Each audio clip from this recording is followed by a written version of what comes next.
Ég held að það sé bara best að byrja, af því að það er svo margt til að fara yfir. Við höfum ekki tíma til þess að teygja innganginn eitthvað of mikið á langinn. Það er smá langt síðan við gerum síðasta þátt.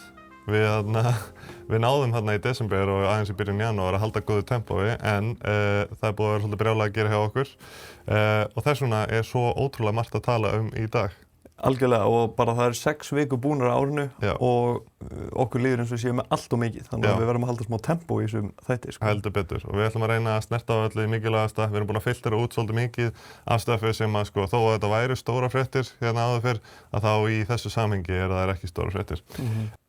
En svona fyrsta mál á dagskrá, fyrirtækjafréttir. Við reyndum það er ekkert rosalega spennandi að taka þessar hluti fyrir í tímaröð endilega. Nei. Þannig að við reyndum að hópa þetta svolítið saman eftir í hvað fréttirnar fjalla Og við þekkjum náttúrulega þessi svona helstu fyrirtæki í gervigreindinni. Og þó að það séu fréttir frá fleiri fyrirtækjum en þessum, að þá myndi ég segja að hvað var það svona fyrirtækjafréttir, þá var það helst X og OpenAI sem voru með áhugaverða fréttir á þessum 6 vikum. Já. Þú veist eitthvað aðeins búin að kynna það ekki þetta varðandi X? Jú, svona fyrsta stóra fréttin í kringum X er stór en það er kannski ekkert svo mikið að segja hana, en bara X var að sækja $20 milljarða bara klink í fjármagn sem verðmetur þau á $230 milljarða núna. En byrju, er þetta X eða er þetta XAI sem var að safna fjármögnun? Það er XAI var að sækja þessa fjármögnun.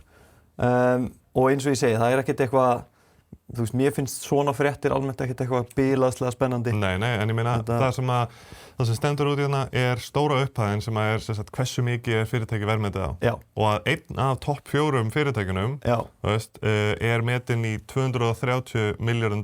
Já. Það er huge. Já. Og ég held að ChatGPT er metið upp á þú veist, held ég yfir $500 milljarðar og er að vonast eftir einhver fjármagni út frá því valuation. En pældi ég hvað er galið, ég bara hugsa að það var aldrei gerst í sögu tæknifyrirtækja að einhversi metin á yfir $500 milljarðar en vanti samt pening. Já. Þú veist, er ekki komin með tekjumódel sem að stendur undir sér, sko. Einmitt. Já, þetta náttúrulega mjög sérstakir tímar og sérstök fyrirtæki og mjög skrítin dýnamík. En hluti af því sem að gerir svona þessa frétt spennandi frá X og XAI er að Elon, það er svona orðrómar þá, það er ekkert staðfest í þessu. Það eru orðrómar það að Elon sé að fara að sameina allavega XAI og SpaceX. Já, hann var að tala þetta í Dwarkesh podcastinu, að þeir væri í ferlinu og hann mætti eiginlega ekki segja neitt þetta, af því ef hann segir á mikið að þá þurfa að mögulega að byrja upp á nýtt eða að fresta þessu. Já. Þannig að þetta er eitthvað sem er ekki hægt að staðfesta, en þetta er eitthvað sem allir fagna og það er alveg viðurkenndi fjölmiðlar farnir að fjalla þetta og svona.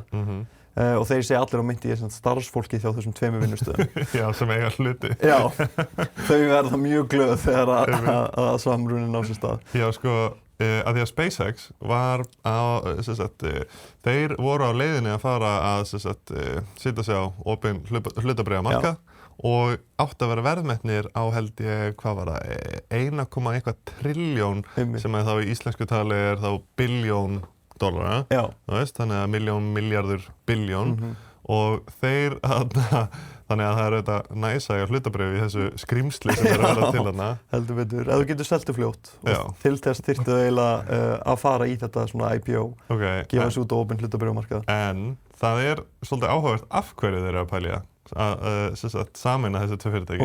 Segðu mér það. Það er bara eiginlega nákvæmlega það sem við vorum að tala daginn þegar við vorum að tala gervigreinda gagnaver í geimnum. Já.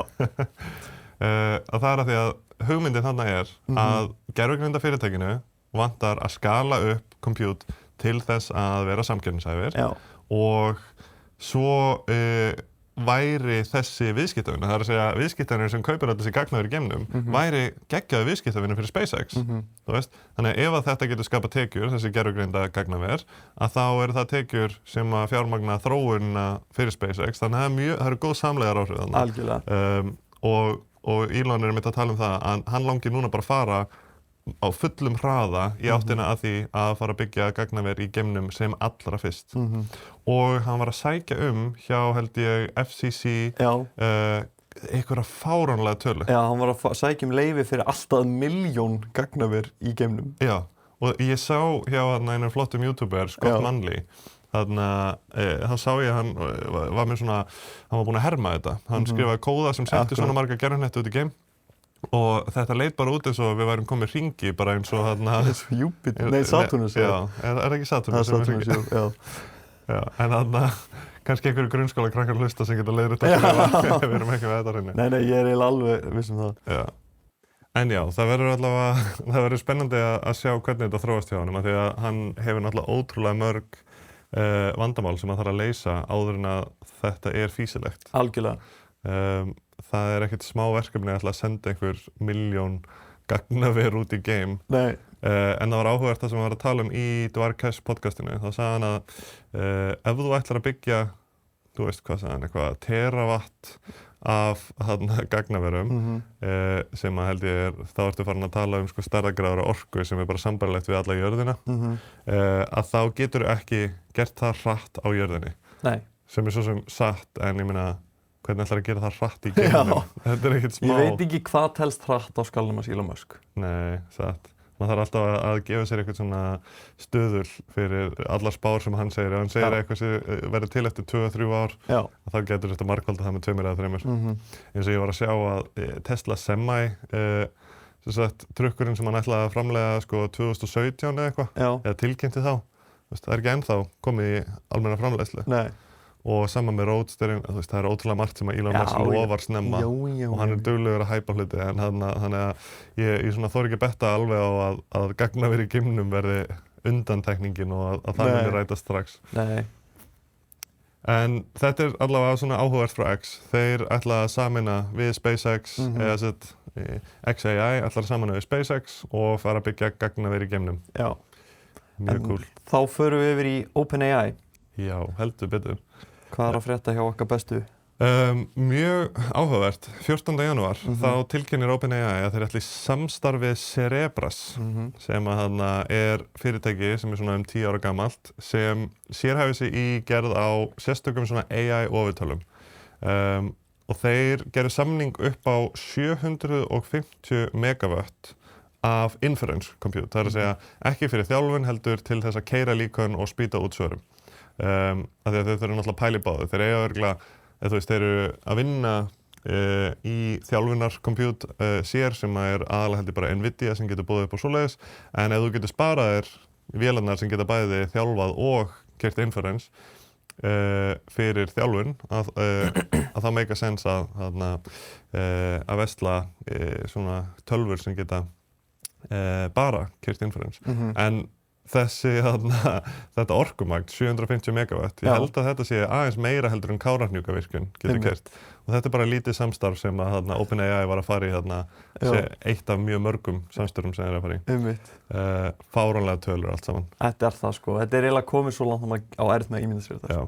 En eitt sem að mér var svolítið áhugavert við Cerebras þegar ég var að kynna mér þá, er að þeir eru með svolítið öðruvísi nálgun við gerð á tölvum, eða svona við hönnun á þessum ofurtölvum.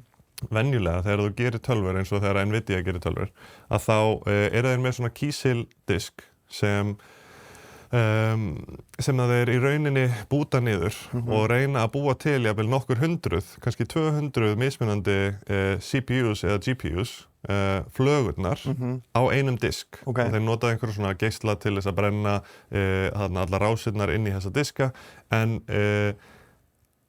það sem er sérstakt við Cerebras er að ein kísilflaga eða svona kísildiskur verður ein tölva. Þetta verður ein ógeðslega stór og öflug tölva, þar sem að þeir sita í rauninni bara allt á flöguna, bæði minni, bandvít til þess að eiga samskipti og kompjútið sjálft. Þannig að þarna fjarlæga rosalega mikið af svona hefðbundum tölvu flöskuhálsum með því að baka allt bara inn í eina risaflögu. Og þá getur við verið með margfalt hraðari inference eða svona útreikninga á svörum. Þetta er ógeðslega cool. Þú ert ekki lengur með móðurborð og vinnsluminni og eitthvað svona. Þú ert bara með tölvu. Allavega ertu með mun meira af tölvunni bara borð á flögunni. Það er geðveikt. Þetta er svona næsta level af svona SoCs eða System on a Chip sem bara tekur svolítið allt inn í flöguna. En bottom line í þessu Cerebras samstarfi er að þegar þetta verður komið inn í kerfið þeirra, að þá mun ChatGPT geta búið upp á margfalt hraðari svörun. En því miður að þá þetta kannski í fyrsta lagi að fara að verða raunveruleika í kringum 2028. Ok, það samt ekki tala Nei, það ekkert svo langt í það, en pældi hvað það mátti að fara að breytast frá deginum í dag 2028. Já, það rétt. Þannig að það bara eftir að koma í ljós hvort að þetta verða ennþá relevant þegar því kemur. Já, en svo það OpenAI og auglýsingarnar. Já, við nefndum þetta held ég í seinasta þætti. Já. Að þeir ætla að vera með auglýsingar. Þetta var eina spánum mínum sem að svo sem byggði bara á orðrúmum. Frekar conservative spá, það vissu mjög margir þetta væri að fara að gerast. En þetta ekki vinsælt. Alls að ekki. ætla að fara að auglýsa inn í ChatGPT af því að sko notendur mjög augljóslega margir á móti þessu af því að vissan hátt og grefur þetta svolítið undan trausti. Já. Það að segja að það hræðsla að þeir munu deila upplýsingum með fyrirtækjunum sem að auglýsa og það líka hræðsla að þú fáir ekki lengur besta svarið, heldur fáir keypta svarið. Að þú fáir, þannig þegar þú spyrð, hey, hvað besti bíllinn fyrir mig, að þá færðu bara eitthvað, það hlýtur að vera Lexus og með einhver svaka svona bias út af því að þeir eru að kaupa auglýsingar. En OpenAI lofa sko, þeir segja við lofum, við ætlum ekki að gera það. En fólk ekki alveg að treysta því. Af því að svona bandarískir tæknirísar ekkert alltaf með besta track record fyrir að hugsa vel neytendur. En sko, af hverju heldur að ég segja þessu? Af hverju vilja þær fara að tróða auglýsingum inn? Tekjur. Bara peningar, ok, en þeir allavega vilja meina að það sé svona svolítið hvað segir maður, að það sé í rauninni neytendunum í haginn að þeir gera þetta af því að einmitt núna þá eru 95% af notendum OpenAI á fríum aðgangi. Fólk ekki að borga fyrir þetta sem að kemur mér sko skemmtilega og ekki skemmtilega óvart af því að ég veit að ef þú ert bara búin að nota fríu útgáfuna þá ert að missa af svo miklu. Já. Og þetta samt að ná svona mikilli útbreiðslu sem þýðir að fólk hefur ekki hugmynd hversu góð gervigreindin orðin. Já. Og það þýðir að sennilega 95% af fólki sem ég hitti og segir að það sé að nota ChatGPT rétt að klóra í yfirborðið sem mér er svolítið spennandi og þegar maður svona pælir því út frá já, meiri hluti fólks farin að nota þetta en meiri hluti fólks ekki farin virkilega að tappa inn í það sem öflugt þarna. Algjörlega, það er himinn og haf að fara úr fyrir áskrift í greidda og ég gæti persónulega aldrei aftur farið í fría áskrift að neinu gervigreindar þjónustu bara. Þegar þú ert erfitt að fara tilbaka en ástæðan fyrir því að OpenAI að þessu og telja þetta vera gott fyrir neytendur að því að þessi 95% af notendum sem að fá þetta frítt að fá frekar lélegt líkan af því að OpenAI tímir ekki að vera að borga af því að það kostar þau að gefa aðgang að þessum líkanum. Þau tíma ekki að gefa notendum aðgang að öflugri líkanum nema að þau fá einhverja tekjur á móti. Þannig pælingin ok, ef við getum fengið smá tekjur frá því að allir þessi fríu notendur þarna, þá getum við kannski boðið ykkur betri líkön, meiri aðgang að klárari líkönum og svoleiðis. Algjörlega, ég meina þetta alveg þegar þú segir þetta, Spotify til dæmis hefur bara alltaf verið með auglýsingar fyrir fría notendur, en svo getur þú greitt fyrir að losna við þær. Já. Þannig að þetta svo sem ekkert eitthvað Nei, þetta þekkt business model og sko, þeir segja við munum ekki deila upplýsingunum ykkar með fyrirtækjunum, en þeir segja samt sem áður að þeir munu reyna að para notendur og fyrirtæki saman eftir því sem á vel við og þá munu þeir nota spjallið til þess að velja auglýsingar fyrir þig, en þeir munu ekki gefa auglýsendunum þær upplýsingar. Þetta svona, þannig þeir ætla að vera milliliður og para svona góð match saman. Já, en það kannski ekki allir sem vita það, ég meina Google deilir upplýsingum með auglýsendum, sko. Ekki hverja og eina mannesku, heldur bara hvað vinsælt að leitast eftir. Þannig að leið og þú ferð og leitar hérna Lexus á Íslandi, þá mun Lexus á Íslandi fá það í mælaborð hjá sér. Það einhver að leita þér, sko. En sko, ég allavega lítið á þannig að ef ég væri frínotandi og ég gæti fengið betri svör í staðinn fyrir að sjá eina auglýsingar á milli, svo lengi sem þeir lofa því að auglýsingin sé ekki að hafa áhrif á gæði svarsins, heldur kemur svona til hliðar. Það að segja að þá hefði ég þannig sé ekkert á móti því og líka sýnin á bakvið það að sko auglýsingar þurfa ekki að vera slæmar upp á það ekki, þetta hljóma kannski hræðilega fyrir einhverjum, en þær þurfa ekki að vera slæmar því ef einhver sýnir mér vöru sem ég get notið góðs af, eitthvað sem ég veit ekki af og eitthvað sem mun leysa vandamál fyrir mig og ég myndi vera til í að borga fyrir, algjörlega. Þá ég alveg til í að sjá það á auglýsingu. En mér fannst finnast í þessu viðbrögð Anthropic sem settu út nokkra auglýsingar sem hlustuðu gætu hafa séð að auglýsingar eiga heima einhvers staðar en ekki í spunagrind. Já, einmitt. Það var svolítið svona skilaboðið. Þeir settu út allt í Super Bowl og gerðu auglýsingar fyrir Anthropic út frá því að gera grín af OpenAI. Já. Og þetta beef, sko. Já, þeir eru aðeins að pota í þá. We love the drama. Já, smá drama. En Sam Altman, hann var pínu hörundsár. Hann það alltaf. Já, hann svona einhvern veginn var svona, vá, það kemur mér óvart að Anthropic skuli í alvörunni fara niður á þetta plan og skrifaði svaka ritgerð og það var allir bara, Sam, þegar einhver að gera grín þá rétta svarið aldrei að svara með ritgerð. Rétta svarið að segja, fyndið og svo move on. Þannig að þetta lætur hann lítið út fyrir að vera smá svona, hörundsár.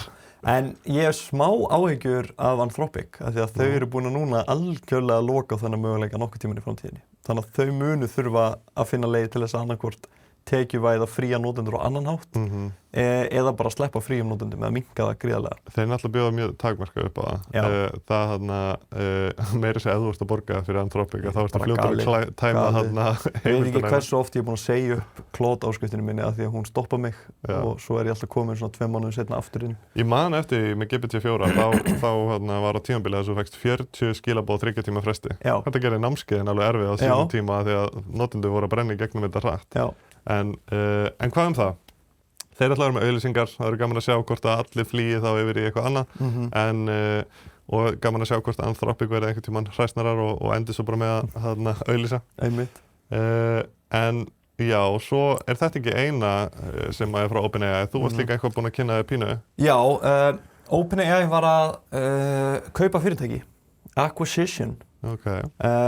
Mögulega minnsta acquisition sem ég hef heyrt í gervigreind. Já, Þau borguðu $100 milljónir fyrir fyrirtæki Torch.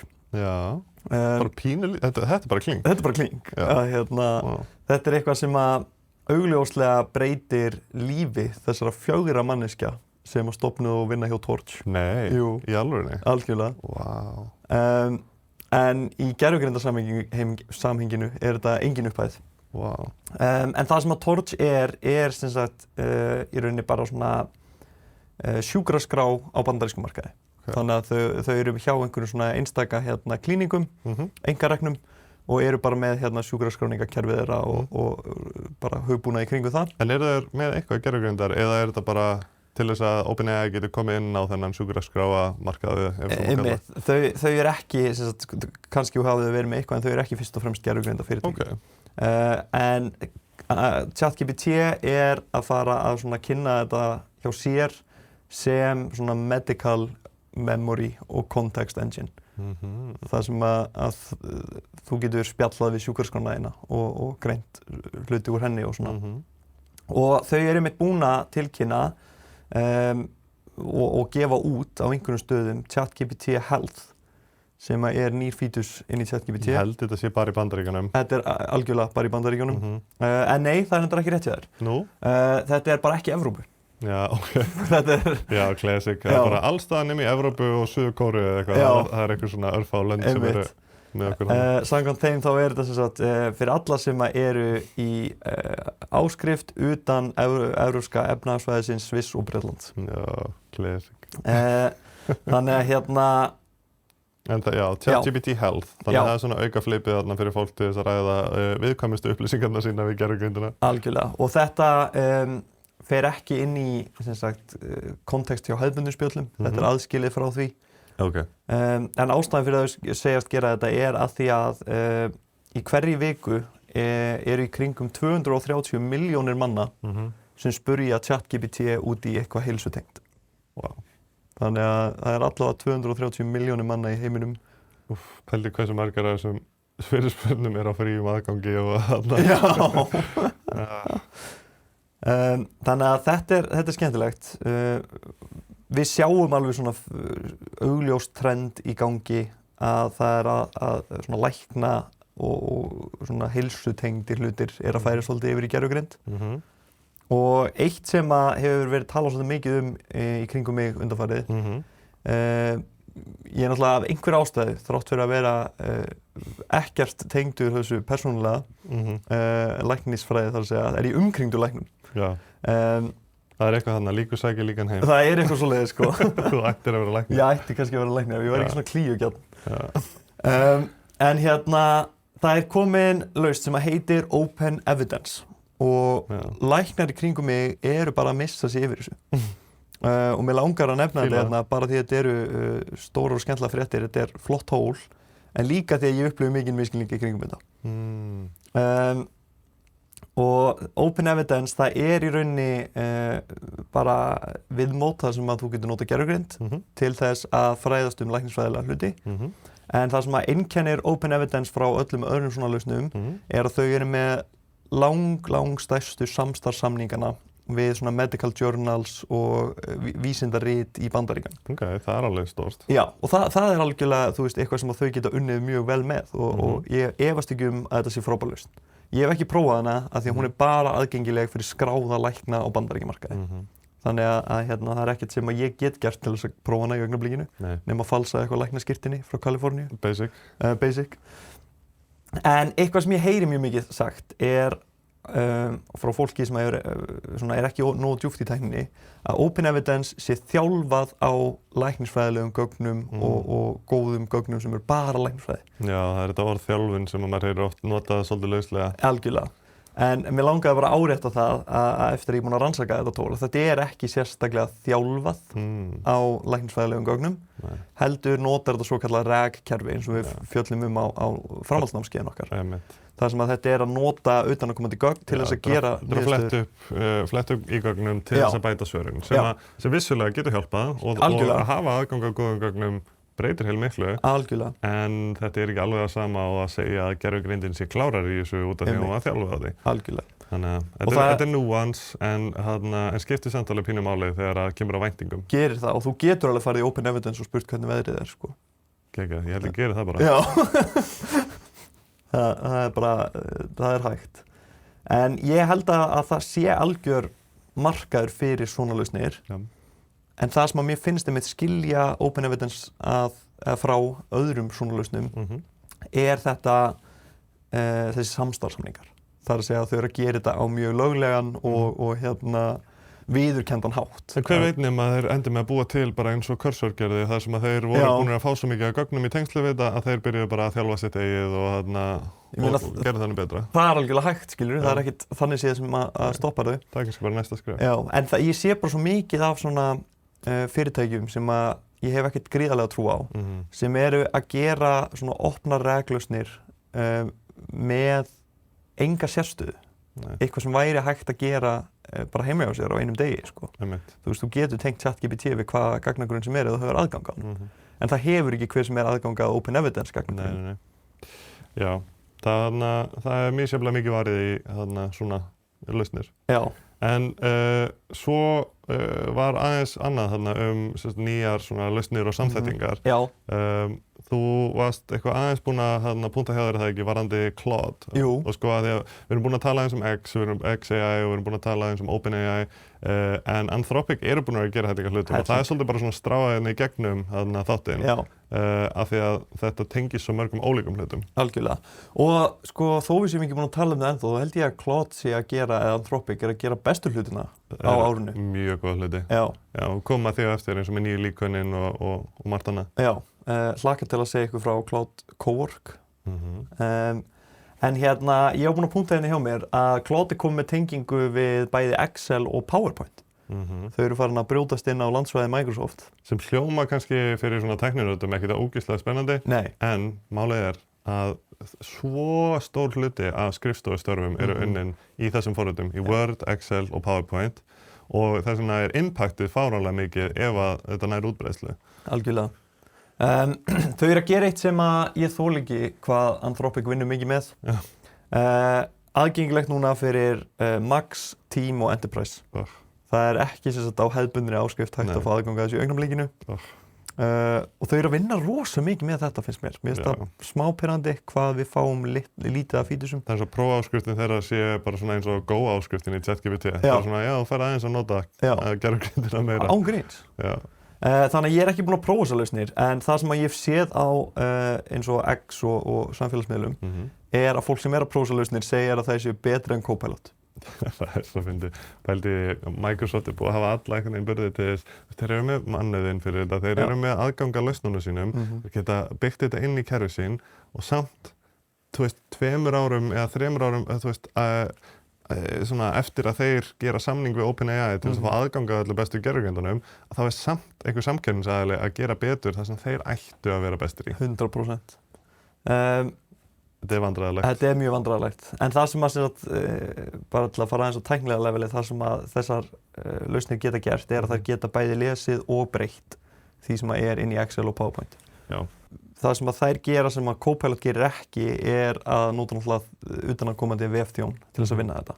Já. Þannig að Copilot ennþá náttúrulega inn í Microsoft umhverfinu á meðan að Anthropic myndi krefjast enn eins vinnslusamningsins og svona, sem kannski gallinn sem að þarna, en það bara eitthvað sem að þarf að gera einu sinni, skilurðu. Þannig að algjörlega. Þetta svona, það oft bjúrókrasían og eitthvað compliance sem heldur aftur að það komin eitthvað betri lausn en þú mátt ekki nota hana af því að þú þarft að checka í eitthvað box. Það mjög leiðilegt. En þetta huge, ég meina bara eftir að hafa kennt öll þessi námskeið til sérstaklega skrifstofufólks að þá bara hversu oft hefur maður fengið spurninguna hvernig vinnur þetta með Excel, hvernig vinnur þetta með PowerPoint og bara við erum að nálgast það. Við erum að nálgast það ekki bara getur þetta núna unnið með Excel og PowerPoint skjöl eins og þetta hefur getið gert í nokkra mánuði, heldur getur þetta unnið inn í Excel og inn í PowerPoint. Unnið með þess. Mjög cool og verður gaman að sjá hvort að þetta muni breyta hlutum. Þetta að verða svona eins konar Copilot inn í... Oh my god, please.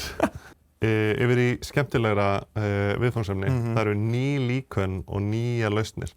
Nýtt gervigreindastarf, ekki bara einhverja fréttir og ekki bara einhverju samningar heldur, hvað actually nýtt í gervigreind og áður en við tölum mállíkönin, nýja líkanir frá Anthropic og frá OpenAI og svona, að þá langar mig að snerta á svolítið skemmtilegri nýjum líkunum, eins og Seedance 2.0.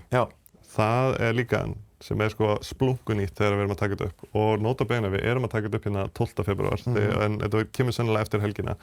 En sem sagt, það sem að Seedance er að þetta líkan sem getur búið til myndbönd með hljóði en í rauninni grunninn líkan sem mjög multimodal eins og við tölum það getur skilið texta, það getur skilið hljóð, það getur framleitt hljóð, það getur framleitt myndir og myndbönd og þannig að það pakkað inn í þetta rosalega mikið af svona fjölbreyttum gáfum, ekki bara eins og með Sora þar sem að það fyrst og fremst að búið til myndbönd, heldur þetta bakað saman í eina góða svona hrúgu sem að deilir þekkingu á milli inntaks og úttaks svona gerða.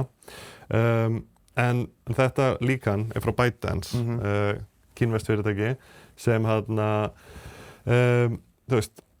sem að þetta samt þekkt fyrir að geta búið til og edita myndbönd og gert gott hljóð með. Og myndböndin sem ég búinn að sjá eru sturluð. Þetta eru svo flott myndbönd, þetta eru bara eins og Hollywoodmyndir, sumt af þessu. Þetta eru eins og ótrúlega flottar teiknimyndir sumt af því, eða eins og actionmyndir, bara gert á ótrúlega samfærandi hátt. En af hverju skiptir það máli að líkanið sé multimodal frekar heldur en eins og Sora sem bara sérstaklega þjálfað í að gera vídeó? Það erfitt að fullyrða nákvæmlega af hverju, en eins og ég skilja að þá oft talað um það að það geti átt sér stað svona hálfgerður transferlærdómur, þar sem að eitthvað sem að þú getur í rauninni bara lært frá því að sjá hlut á myndum gerir þeir kleift að svara til dæmis hlutum betur í texta. Þannig að ef að þú lærðir eitthvað á því að horfa á myndbönd að þá getur þau mögulega betur útskýrt eða skilið af hverju ákveðnir hlutir gerast þegar einhver spyrir þig í textaformi. Þannig að það svona, þú ert að deila þekkingunni, alveg eins og bara fyrir okkur. Ef ég sé eitthvað gerast, þá get ég líka lýst því með orðum og ég get lært heilmikið með sjóninni og miðla því á annan hátt og það svona, þú færð aðgang að fjölbreyttari gögnum og fjölbreyttari þekkingu og það er ótrúlega margt sem að við áttum okkur ekki einu sinni á að er hægt að læra frá svona sjónræna heiminum þegar að við erum að fókusa fyrst og fremst á talað mál og það er margt sem við skrifum hvergi í texta sem að einhver sem að lifir engangi í textaheimum eins og gömlu mállíkurinn gerði myndi ekki vita af að þau okkur dettur ekki einu sinni í huga að nefna það. Og þetta sést svona freka vel til dæmis þegar við tókum stökki frá DALL-E og upp í ChatGPT ImageGen er að fyrir þá sem notuðu DALL-E sem var gamla myndsköpunartólið frá OpenAI sem var bara text og image sem var bara text í mynd að það var mjög augljóst að það var rosa lítill skilningur á textanum sem við vorum að setja inn bara svona besta dæmi er kannski bara hvernig það skildi valla orðið ekki Já, einmitt. Ekki setja að bruna hana inn á myndina, það var bara ekkert nema bruna hana. Það var bara bruna hanni komin, af því þú nefndir orðið bruna hanni og þá bara hugsaði, já, ég set það hérna. Rosalega lítill skilningur. Einmitt. Leið og þetta var orðið multimodal, þar sem að við vorum komið með ChatGPT 4o með ImageGen, að þá fór það að skilja okkur rosalega vel, jafnvel og ChatGPT 4o gerði, en líka geta búið til myndir. Þannig að þetta er mikill styrkleiki í svona líkani. Já, þetta getur allavega verið mjög öflugt ef að þessi kenning er reynistjórasönn, þetta varandi transfer learning.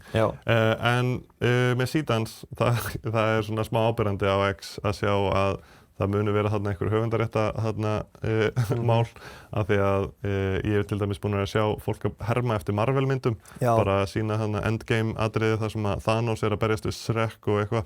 En þú veist hvað ætlaðu að gera, kæra Kínverjana? Já, en það er einlega málið ég persónulega myndi ekki vilja fara í slag við Disney þegar kemur að höfundarétti. Ég myndi ekki vilja fara í slag við ByteDance. Já, en sko Disney eru frægir fyrir að vera miskunnarlausir þegar kemur að einhvern svona lögsóknum. Já. En þau þurfa þá að gera það á bandarískri grundu? Já, ég veit ekki. Þetta er náttúrulega X í Bandaríkjunum og þetta IP er náttúrulega líka aðgengilegt í öðrum löndum og það er örugglega Disney er örugglega með einhverja starfsemi í öðrum löndum eins og í Kína og Já, en ég meina, sko, kínverska ríkið er algjörlega á bak við ByteDance. Það mun bakkað upp í einu öllu, sko, þannig að ég væri ekki stressaður. Kannski þurfa ByteDance bara ekkert að hafa Ég væri ekki stressaður ef ég væri ByteDance, sko. Nú voru orðnir demonetisaður. Já, nákvæmlega. Allavega ef við værim að monetisa þetta og ef við værim í Kína. Já. Nei, já, þetta er En hvað það? Höfundaréttamál eru mögulega issue, kannski ekki. En svo er svolítið fyndið, það er einn mælikvarði og þetta hljómar eins og bull sem ég er að fara að segja. En sem sagt, Will Smith að borða spagetti mælikvarðin er víst orðinn mettaður. Það er að segja þetta hljómar eins og eitthvað svona word salad. Og það er að segja að hérna áður fyrr þegar að vera að testa líkön í hversu samfærandi myndbönd þau gátu gert og það var reynt að gera myndbönd af Will Smith að borða spagetti og það var alveg bara eins og úr martröð að horfa á gömul myndbönd af þessu en í dag að þá er þetta orðið mjög samfærandi myndbönd. Þetta var orðið svo mikið mím að Will Smith actually tók upp myndbönd af sér að borða spagetti á ótrúlega skrítin hátt. Þannig að þau eru orðin overfittuð núna. Þetta eru klæða. Nei, en þetta er einn af þessum mælikvörðum sem að fólk hefur gaman að testa. En mér finnst þetta alveg mjög cool myndbönd og þetta, sko, það er lengi vel búið að vera hægt að gera cool myndbönd og fólk er að segja, já, þetta eftir að hafa áhrif á Hollywood, þetta eftir að breyta öllu, en núna er það farið að vera svona sérstaklega áberandi. Og sem smá svona side tangent, Paul Schrader, frægur handritshöfundur, var að deila upplifun sinni frá því að nota ChatGPT, að hann var ekki að búa til myndbönd, en hann hins vegar sagðist hafa beðið ChatGPT handrits hugmyndir fyrir Paul Schrader og sagði að það hefði komið betri hugmyndir heldur en hann sjálfur væri að vinna með. Og svo gaf hann líka gamalt handrit sem hann hefði skrifað fyrir einhverjum árum og baði endurgjöf og sagðist hafa fengið betri endurgjöf á 5 sekúndum frá ChatGPT heldur en nokkuð tíma frá mannesku í bransanum. Já. Paul Schrader skrifaði Taxi Driver fyrir þá sem ekki þekkja nafnið. Já. Eina bestu mynd sögunar. Og einhverja aðra nokkuð sem að þekkta myndir líka. Ekki myndir sem ég persónulega þekki vel, en þetta er svona dæmi fólk í svona þessum kreatífa bransa í kringu kvikmyndir að allt í einu eiga svona moment bara, wow, heyrðu, þetta er ekki algjört sorp. Veist, það, sko, þetta gerfugreinda output dæmi, þetta slopp þar til allt í einu það það ekki. Já. Og þessi myndbönd eru ótrúlega asnaleg og ekki flott þar til að það allt í einu breytist. Gervigreind ekki að fara að taka vinnuna. Nei, Gervigreind að fara að taka vinnuna hans Paul Schraders. Já, ok. Og þessi frasi. En hvað það? Þetta Seedance, mjög cool og verður gaman að fylgjast með þessu. Ég mjög spenntur fyrir svona hlutum persónulega. Eitt sem að mig hefur svona smá dreymt ég veit að verður ógeðslega flókið, bæði tæknilega og lagalega síðan. En stundum horfi ég á þætti og þeir annarkvort það ógeðslega langt í næsta season eða að þeir enda á einhverjum cliffhanger og svo voru þeir bara hætt við að gera næsta season. Okay. Það að versta sem ég lendi þegar ég spenntur fyrir einhverju og svo kemur ekki önnur sería. Þá dreymum gervigreind þar sem ég gæti hendi bara haltu áfram með þessa þætti. Já, nei, komið betri endi á þetta. Já, getur endurskrifað endinn og sýnt mér hann. Þetta væri alltaf martröð lagalega séð því að það þyrfti að nota fræg andlit, höfundaréttavarið efni og söguþráð og allt þetta. Kannski þurfa ByteDance bara að taka þetta að sér. Ég að segja það getur ekki gert. En það til fyrirtæki sem að heitir, hvað var það, Spot? Showrunner. Þetta fyrirtæki sem heitir Showrunner sem að gera svolítið þetta og þau eru með fjárfestingu frá Amazon. Þau eru ekki með bestu líkönin, þetta ekki það góð gæði, þau eru með eitthvað svona text-to-speech líkanandan bakvið sem á geta hermt eftir frægu fólki og það ömurlegt. Þetta næstu eins og frægu fólki en ekki alveg eins og eitthvað. Þannig þetta ekki góð gæði en konseptið þarna. Þau halda bæði söguþræði í gegnum þættina og búa til 20 mínútna langa þætti. Þannig að það eru fleiri með þetta vision heldur en ég. Já. Að geta búið til þætti og þau gerðu tilraun fyrir að ég held 1 eða 2 árum síðan þar sem þau bjuggu til endalausan South Park þátt. Bara martröð sér satt. Já, hann var ekki fyndinn sko. Nei, okay. Hann var bara fyndinn út af einhver svona meta að þetta væri gervigreindin að reyna að vera fyndinn. Okay. Mögulega 1 eða 2 brandarar sem voru actually fyndnir. En pointið með þessu var bara að sýna að ef við erum með gervigreind sem vinnur hraðar en rauntími þá getum við búið til endalausan þátt. Þá getur það bara haldið áfram bara þangað til við slökkum á vélinni. Þannig að þetta einhver draumur sem ég með. Þetta að gersamlega sýra heilan af fólki sko. Já. En ok. Kókómelón fyrir fullorðna. Oh my god. Við hefum nokkra hluti sem við þurfum að klára í viðbót. Google var að launcha Project Genie. Já. Og við vorum búin að tala Genie 3 áður. Og þannig séð ekkert eitthvað svona nýtt eða nema í rauninni að nú þið búin að gefa einhverjum aðgang að þessu. Aðalega bandaríkjamönnum sem eru tilbúin að kasta miklum peningi í þetta. Já, þetta er bara fyrir ultra subscribers og mögulega bara fyrir ultra í bandaríkjunum. Við lendum í því með... Allavega ekki í Evrópu en þá. Nei, við lendum í því með Vio 3 að þau voru ekkert mikið að auglýsa þetta væri bara fyrir bandaríkjamarkað þangað til að við borguðum 30 skall til að prófa það. Já, mitt. Og þá kom í ljós að þú þurftir að vera í bandaríkjunum. Jeps. Já, það er ekkert svo sem mikið að segja frá því nema bara að þetta þetta world model sem við höfum fjallað áður hérna í podcastinu. Og maður að sjá mjög cool demos á netinu. Mjög cool. Vonbrigði fyrir mig er að í rauntíma eru rammarnir á sekúndu mjög fáir. Já, alveg rétt. En svo færið flott myndband í lokin. Svo færið flott myndband í lokin. Þannig að þú ert ekki að spila þetta í jafn góðum og skemmtilegum gæðum. Ég meina, hvar verður þetta eftir hálft ár? Hvar verður þetta eftir 1 ár í viðbót? Ekki spurning. Þegar að gervigreindar gagnaverin eru komin í geiminn. Já, það er það sem vantar. Svo launchaði OpenAI Codex appinu. Já, ég er búinn að prófa það. Okay. Vonbrigði. Nei, ég meina, þetta er fyrsta ítrun hjá þeim. Það sem er svona helsti munurinn á þessu og öðrum lausnum sem maður hefur séð er að þetta er hvorki í terminalinu eða klíinu þar sem maður bara skrifa texta beint inn í tölvuna í Matrixinu né er þetta í VS Code sem er vinsælasta forritið í heimi til þess að vinna kóða. Sem er svona svolítið Chrome forritara heimsins. Algjörlega. Þetta er algjörlega fráskiljastu tvennu. Þau bjuggu til nýtt forrit frá grunni sem þýðir að þetta nýja forrit sem þau voru búið til sko, það vantar svo marga fítusa inn í það. Það var búið til örugglega á harðarsbretti, mikið að því væpkótað og en ég get sagt þér það að þetta er smooth. Okay. Það er ekki mikið einhverjum hnökrum og svona, það er meira bara það vantar hluti þarna inni. Ég held að það er algjörlega viljandi gert hjá þeim að þú sérð ekki kóðaninn á meðan þú ert þarna inni. þetta algjörlega agentic. Já, ég get ímyndað mér að einhverjum myndi ekki fíla það. Já, þangað til þú pússar því og ég einn af þessum einhverjum sem fílar það ekki. Já. Ég vil geta allavega að skoða það, sko, bara... En þannig að Codex appið komið og við munum örgulega að fara að sjá á næstunni einhverja svona nýja fítusa og kannski verður þetta samkeppnishæfara. Þetta náttúrulega komið í samkeppni núna með Cursor, Anti-Gravity, Cloud Code á vissan hátt. Eða kannski Codex liðið í beinni samkeppni við Cloud Code. En svo þetta líka vissan hátt að keppa við Replit og mörg önnur fyrirtæki og lausnir. Algjörlega. Þetta er komið í vibe coding ecosystemið. En svo að svona nokkuð stórum fréttum þá droppaði Anthropic Claude Opus 4.6. Málið var samt, rétt áður en að þeir gáðu þetta út að þá var allt að benda til þess að Sonnet 5 væri að fara að koma út. Einmitt.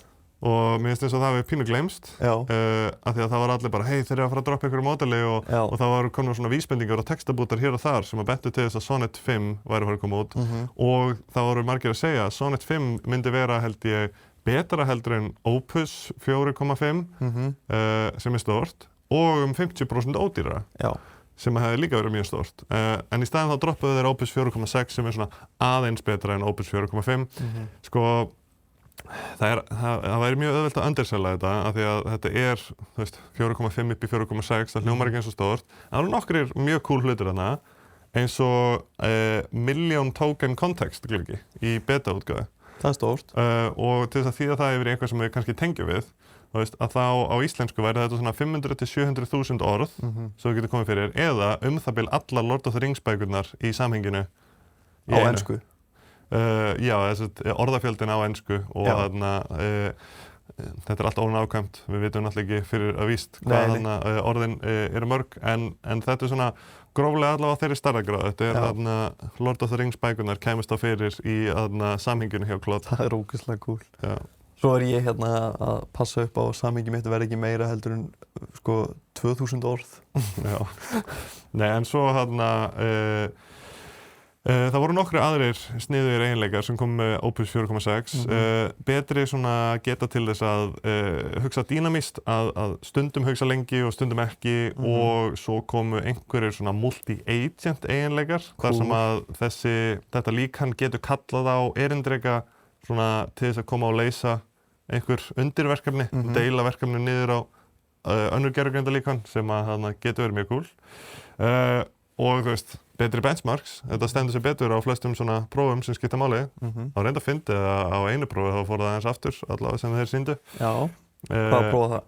Ég man það ekki nákvæmlega, en það var eitthvað svona próf þar sem þeir voru frekar háir og lækkuðu 0,2%, þetta er bara svona basically það sama. Rounding error. Já, og svo var pínu fyndið að þeir allt í einu tilkynntu bara við fundum leið hérna til þess að gera þetta 2,5 sinnum hraðar og að því þetta er frekar hægt og stórt líkan og allir bara, vá, geggja nema þetta er 6 sinnum dýrara og þá var allir bara, ok, hvenær er ég að fara að vilja borga 6 sinnum meira til að fá aðeins hraðara svar eða þú veist, hlutfallslega ef þetta væri 6 sinnum hraðara og 6 sinnum dýrara, kannski 6 sinnum hraðara og 2,5 sinnum dýrara? Klálega, þá væri alveg einhverju sem væri heiti fyrir þessu, en þetta er svolítið ýktu verðmunur fyrir eitthvað sem mun ekki vera betra svar endilega. Og 30 mínútum eftir að Anthropic gaf út Opus 4.6 hörund sama allt mann. Já, hann svona beið bara að segja, þegar þeir droppa þessu, droppum það einhverju öðru og reynum að taka það til þeim. Nema sko að hann droppaði Codex, eða sem sagt GPT 5.3 Codex sem kom sko minna en mánuð á eftir GPT 5.2 Codex og honestly, mér finnst þetta ekki eins stórt skref. Þú veist, ég vissi af þessu, ég hef ekki séð þetta neins þar. Nei, og þú veist, og þetta er svona, já, þetta er betra og þú veist, þeir sem nota þetta, já, þetta gerir hluti betur en hitt líka. En maður er ekki að sjá eitthvað svona sérstaklega impressið við þetta. Sama samt með Opus 4.6. Já, honestly, eða þú veist, þetta er allt incremental skref. Þetta er enga byltingar. Þetta er ekki eins og þegar að GPT-4 kom út, þegar það var bara svona huge uppfærsla frá 3.5. En aðeins hraðari svör, aðeins betri benchmarks, þetta er classic og þess vegna ætlaði ekki að allt miklum tími í þetta. Nema til að hafa samanburð að þá var Opus nýja líkanið með 1.000.000 tokens og Codex með 400.000. Þannig að það heilmikill munur þar á. Og kannski myndi ná einni Lord of the Rings bókinni inn og einhverju hluta af næstu. Það sem ég fannst hins vegar mun áhugaverðara var hvernig GPT 5.2 toppaði uppáhalds mælikvarða minn sem að heitir mjög lélegu nafni Meter Time Horizons mælikvarðinn. Og við höfum held ég nefnt þetta áður og það alltaf erfitt að útskýra hvað þetta í raun og veru er. Þetta mælikvarði sem að segir hvort að gervigreind geti leyst ákveðin verkefni með 50–80% árangri. Það eru 2 útgáfur af mælikvarðanum og verkefnin eru leyst eða metin út frá hversu lengi manneskjur að leysa. Þannig að þú getur eiginlega að hugsa að þegar þetta leysir tvöfalt lengra verkefni að þá það verkefni sem að ég væri tvöfalt lengur að vinna en gervigreindin kannski bara jafn lengi að vinna en samt flóknara verkefni. Þannig að þetta klárlega mælikvarði á hversu stór eða flókin verkefni eru, bara ekki endilega að gervigreindin sé að vinna tvöfalt lengur. Algjörlega. En það sem að var áhugavert hér var ekki bara það að þetta toppaði mælikvarðan, heldur að núna svona nánast staðfest. Það var trend frá 2020 til cirka 2025. Það sem að það var tvöföldun á þessu mælikvarða á 7 mánaða fresti cirka. Og það mjög impressive þegar þú ert með í rauninni gervigreindin tvöfalt betri á 7 mánaða fresti í ákveðnu verkefni yfir svona langt tímabil. Nema í kringum lok 2024 eða byrjun 2025 að þá eins og það hafa orðið smá breyting í hraða þróunar. Og það að núna tvöföldunartíminn komin niður í 4,6 mánuði sem munar rosalega miklu yfir lengri tíma. Já, algjörlega. Já. Sérstaklega þegar þetta í veldisvexti. Já, það nefnilega málið. Þetta veldisvöxtur og þetta bendir til þess að gervigreindin sé á bara miklu meiri hraða en við heldum hvað var það framfarir á svona verkefnum. Þannig að það verður gaman að fylgjast með því hvernig Opus 4.6 og Codex 5.3 muni standa sig á þessu þegar þau loksins eru komin inn í hennar mælikvarða. Og verður gaman að fylgjast með hvað gervigreindin getur gert eftir 4,6 mánuði. Já, akkurat 4,6 mánuði. Já, ég ætla að reikna með að hún verði tvöfalt betri en hún í dag. Einmitt. En svo var eitt annað stórt líkan sem kom út 27. jan. Já, Kimi K2 kemur frá fyrirtækinu Moonshot AI sem eru að gefa út opin líkön, það sem er open source, sem er svolítið einstakt. Það sem að gerir Kimi svona öflug, stóra frétt, að þetta er opið líkan sem að hver sem getur þannig sé skoðað og downloadað og notað. Og það er nánast jafn gott og flottu líkönin hjá þeim sem eru með logulíkun og miklu meira fjármagna bak við sig og miklu stærra operation. Sko. Nefnilega, og þú ættir mögulega að geta keypt þetta á tölvu sem þú getur keypt út í búð og eins og við gerðum í spámyndbandinu. Að þá, sko, þegar að næsta svona líkan kemur, sem að kannski verður betra en Gemini 3 Pro, þá á sú spá eftir að rætast að því að þú getur keypt fáránlega öfluga tölvur bara út í búð hérna á Íslandi. Hvað finnst þið segja spárnar þínar þessi allar að rætast í jan og feb? Þú getur sagt tvennt og leiðilegra svo getur sagt það að ég hafi gefið ótrúlega svona konservativ spár en ég hafi ekki þorað að spá einhverju djörfu eða þú getur sagt að þróunin það mikil að maður sér ekkert mikið lengra fram í tíman sem hljóma miklu betur, þannig ég ætla að segja það. Hljóma vel. Já, þú getur keypt þér út í búð núna 6 milljón króna tölvur tölvur fyrir 6 milljónir og keyrt Kimi K2 á tölvunniðinni. Nice. Kannski ég geri það? Já, kannski við bara hendum í það. En það sem að mér finnst skemmtilegt við Kimi annars vegar að það multimodal og með öflug modalities eins og myndbönd. Við getum sett myndbönd inn í Kimi og það skilur hvað í gangi. Mjög cool. Það hefur verið þjálfað samhliða myndböndum og textalýsingum á þessum myndböndum til þess að skilja nákvæmlega hvernig þau virka. Þetta eitthvað sem ekki eins og hægt að gera í ChatGPT. Nei, allavega þeir ekki með opið fyrir það ef það hægt. Mig grunar að þetta sé frekar dýrt inference. Já, ég hugsa það líka. þannig að það ógeðslega cool. Annað sem að þau tala að þú getur sett af stað alltaf 100 undir erindreka, sub-agents. Þar sem að þú ert með einn sem að stýra vegferðinni og deilir verkefnum á fólki marga. Og þeir fara bara á stað í að vinna hver og eitt. Hvað myndir þú gera með 100 erindreka ef þú ættir að nýta? Já, ég myndi örugglega láta að búa til 100 LinkedIn posta eitthvað ógeðslega, á sekundu eitthvað ógeðslega leiðilegt. Bara drepa LinkedIn á Íslandi. Ég held að sé ykkur búin að vera með aðgang að Kimi K2 því að mér finnst eins og þetta sé það sem ég sé inn á LinkedIn. Hver var að lána honum LinkedIn aðgang? Nei, en það mjög áhugavert af því að sko ef þú ert með 100 vinnandi samtímis og ert með nógu mikið að tölvum til þess að gera þetta allt saman, veist, að þá þetta ekki bara spurning að leysa 100 verkefni, heldur að verkefni getur leyst 100 sinnum hraðar ef þú deilir því niður á 100 mismunandi workers.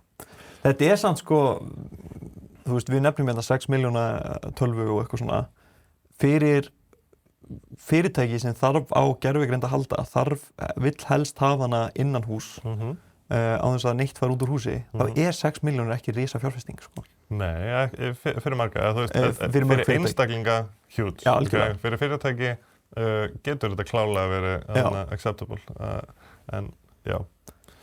Þannig að, en ég rosalega spenntur fyrir þessum svona sub-agents og þessum svona að vinna í mörgum hlutum á sama tíma og þá förum við svona, þetta flytur okkur svolítið yfir í Cowork frá Anthropic. Já, það alveg málið. Það svo mikið búið í gangi með erindreka og svona agent swarms, svona hópa af erindrekum. Algjörlega.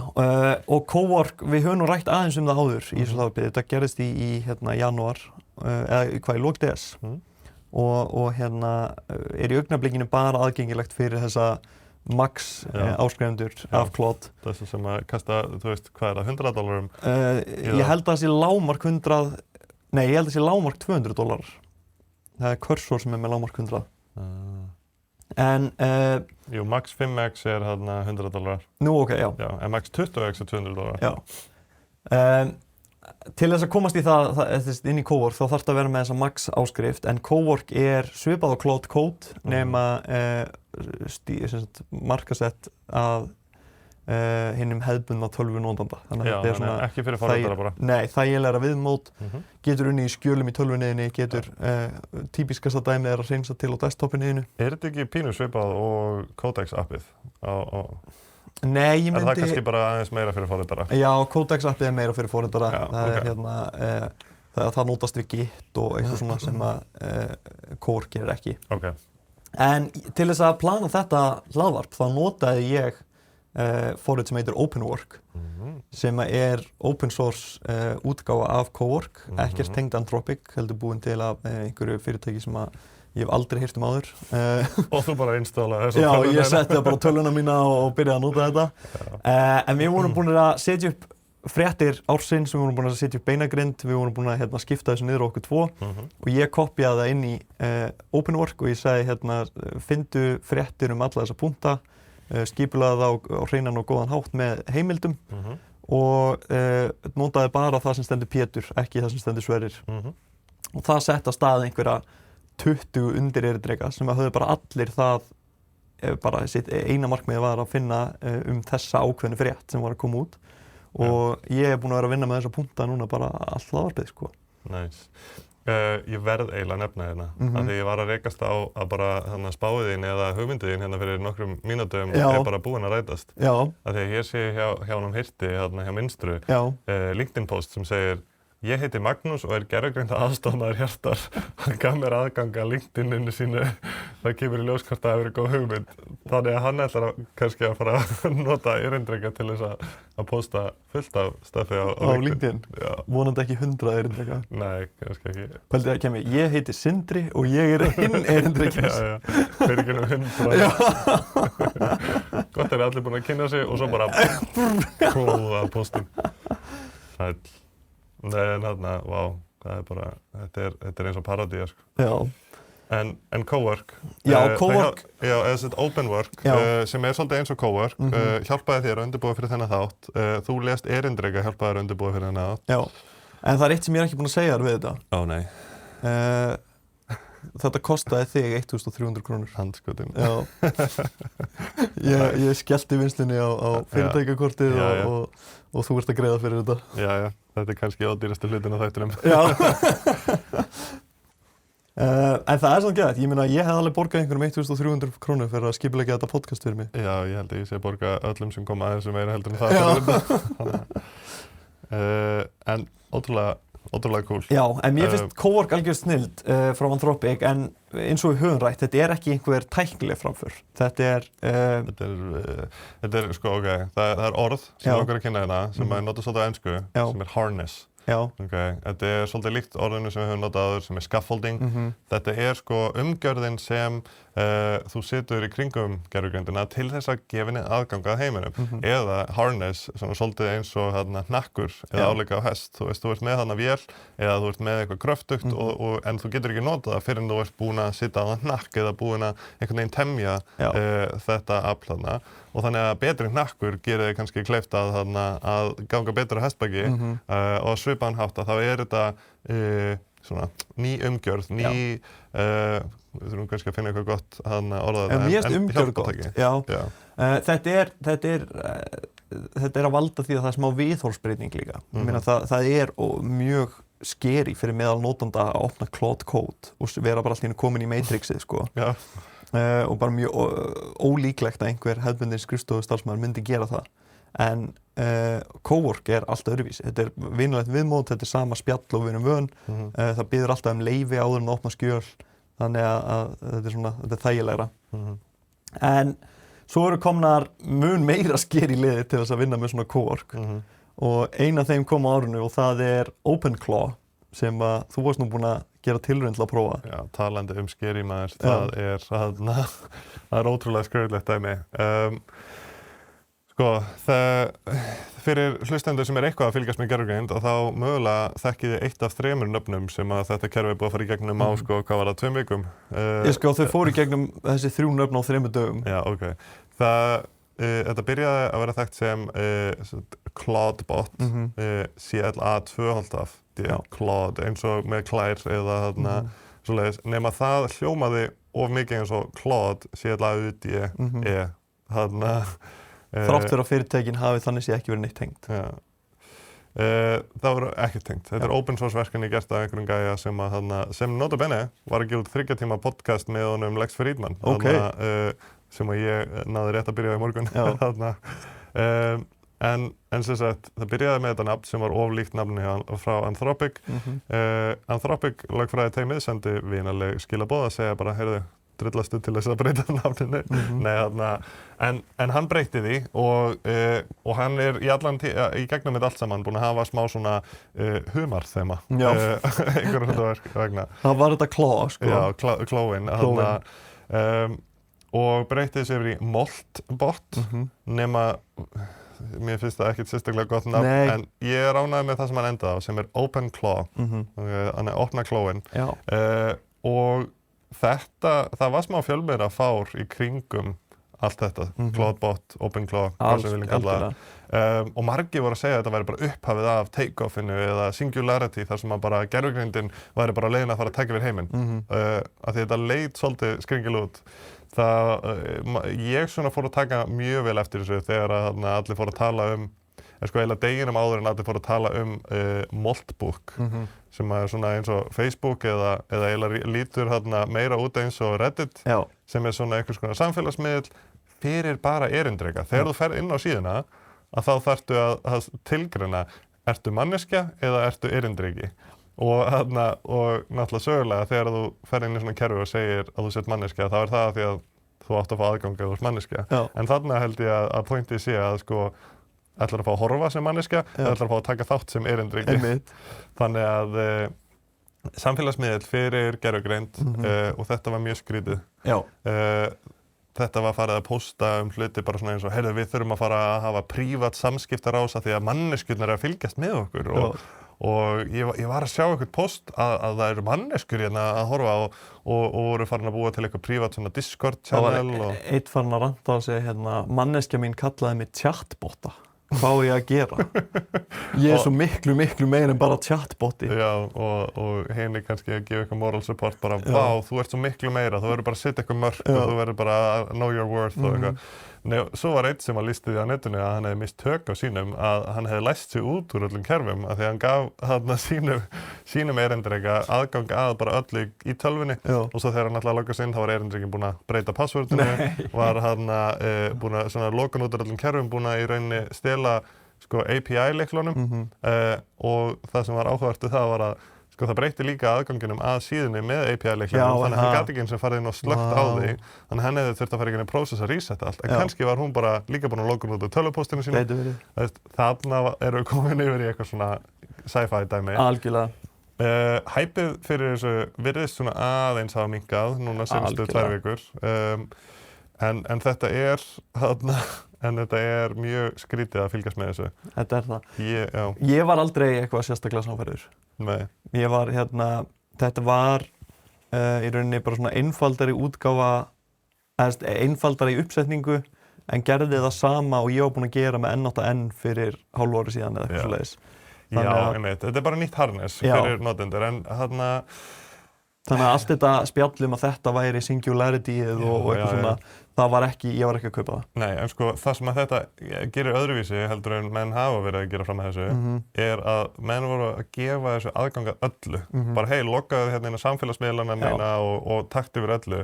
Og það var líka verið hálfgert mím þar sem að einhver gæi svona tweetaði, hann sagði ég gaf Moltbot eða Cloudbot aðgang að Messenger hjá mér og komst að hann var búinn að senda konunum minni skilabot til þess að láta vita að ég er lengi upp á skrifstofu og án þess að spyrja mig eins og að því og svo þegar ég spurði hann út í það og sagði hann að sögulega þegar hann hefur sendt mér ábendingar að ég þurfi að fara að koma mér heim að þá hlustaði ég ekki á þær þannig að hann ákvaði að það væri bara betra að gera ráð fyrir ég yrði þarna og að senda á konuna upp á tillitssemi og sagði að þetta hefði verið svona í einhver tíma að tala við konunar og hún upplifði bara að samskipti milli þeirra hafa aldrei einhvern veginn verið betri eftir að erindrekinn fór að vera duglegri að tala við hana. Þetta er alltaf fáránlegt og það að fólk sé að gefa aðgang að öllum gögnunum sínum og öllu, það er alveg út úr kortinu sko. Já, af því að þetta er risa öryggis á þetta. Þetta er það. Af því að sko náttúrulega bara einfaldasta eða svona þekktasta öryggis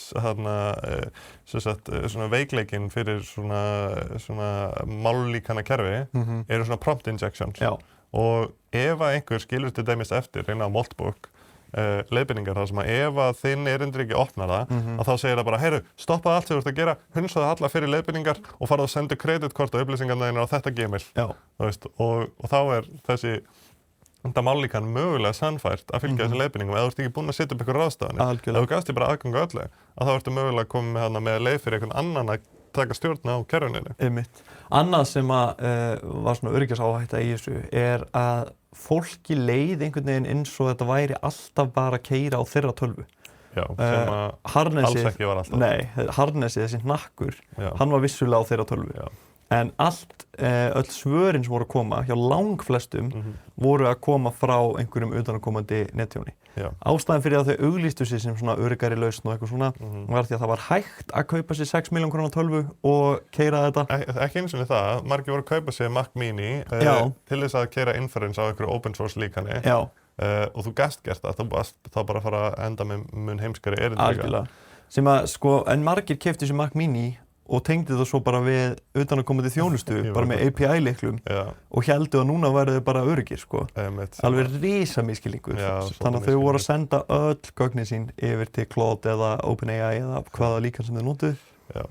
En þetta er búið að vera svaka sirkus að fylgjast með þessu og ég prófaði eitthvað aðeins að ætla að setja upp. Ég stoppaði hins vegar þegar ég fattaði að ég vildi ekki setja upp á minni eigin tölvu og ætlaði þá að hýsa þetta á svona virtual private server og þá var uppsetningin aðeins tregari og erfiðari en ég bjóst við og ég fór ekkert rosalega langt með þetta. Nei. En sko málið er að þetta er ótrúlega auðvelt að setja upp ef þeir eru alveg saman með öryggi og bara keyrir til að gefa allt frá þér. Ef þú bara keyrir allar svona command-línu skipanir sem að þeir eru sagt að copy-pasta þá er þetta ekkert mál í uppsetningu. En ef þú ætlar að gera þetta öruggt eins og ég var að reyna þá er það aðeins erfiðara. Algjörlega. ég held að við séum búin að ná að fara yfir alla helstu fréttirnar og ég held að við séum að vera búin með tímann. Mér langaði samt bara að svara hérna einu svona smá off-topic fyrir hlustendur af því að við höfum verið að fá öðru hvoru skilaboð og komment hér og þar sem fólk að spyrja hvar fyrsti þátturinn? Af því að vissulega þá ef þú ferð núna inn á Spotify eða YouTube þá ferðu bara þátt 2 og það sem koma þar á eftir. Já. Og í þætti 2 og svo framvegis erum við stundum að tala í fyrri þætti og vísa í samtali í fyrsta þætti og við gerðum það viljandi að taka niður fyrsta þátt og ég ætla bara að segja af hverju. Hann var umöluður.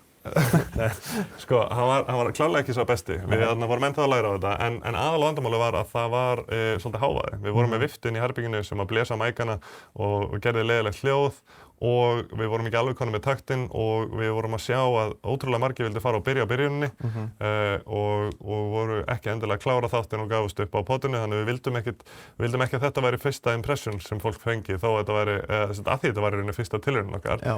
En hins vegar erum við búin að pæla í því að remastera þáttinn aðeins, klippa hann kannski upp nýtt, laga aðeins hljóðið og gera hann aðgengilegan fyrir þá sem að vilja sérstaklega. Þannig að það við erum alveg að skoða hvort að við munum gera svona stað þar sem þú getur fengið bara sendan sér hlekka á þetta. Ekkert endilega opið fyrir alla, en fyrir svona sérstaklega áhugasamar hlustendur á mögulega gera þetta aðgengilegt. Já, ekki spurning. En annars held ég að segja ekki mikið meira sem við ætluðum að fara yfir í dag og þetta orðinn frekar langur og flott þáttur, vonandi ekki of mikið vesen út af myndavéla vandræðunum og það kemur bara í ljós. Við erum með frábæran editor, hann Sindra, sem Geitinn. Algjör geit í þessum málum og vonandi reddar hann okkur. En annars bara vonandi náum við að gera þátt aftur sem fyrst. Vonandi.